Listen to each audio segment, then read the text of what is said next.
Bonjour à tous. Aujourd'hui, dans l'Évangile, Jésus prévient ses disciples qu'il n'a plus le temps de les former. Il sait qu'il va être arrêté dans quelques heures et que les minutes avec ses amis lui sont comptées. Il se rend bien compte qu'ils ne sont pas capables de porter ce qu'il lui reste à leur dire. Jésus n'est pas spécialement inquiet. Il leur promet qu'il enverra le Saint-Esprit qui complétera ce qu'il leur reste à connaître. Il peut nous arriver nous-mêmes de nous trouver dans une situation comparable à celle de Jésus ou à celle de ses disciples. Le premier exemple auquel je pense, c'est lorsque nous sommes en situation d'éducation, comme adultes avec des enfants.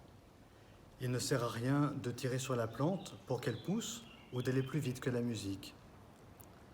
Nous devons donner à chaque enfant selon ses besoins et sa compréhension du moment, sans en précipiter les étapes. L'autre exemple auquel je pense, c'est lorsque nous accompagnons une personne que nous aimons vers cette ligne d'horizon qu'est la mort. Nous aurions tellement de choses importantes à nous dire, mais nous n'avons plus le temps de nous les dire.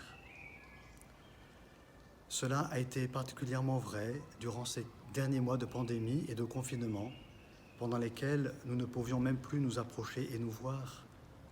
Jésus a connu une situation similaire et il nous comprend. Vous pouvez lui parler dans le secret de votre cœur et lui confier tout ce que vous voulez.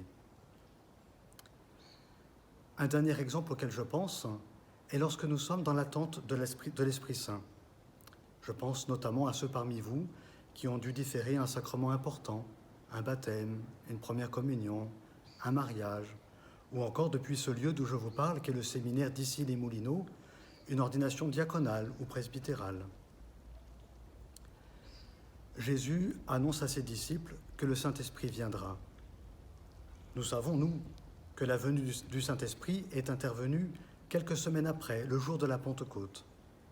Mais les disciples, eux, en ignoraient la date.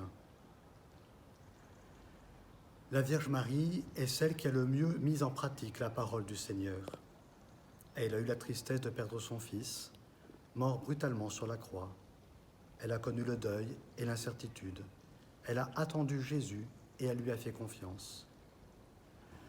Le mois de mai est le mois de Marie.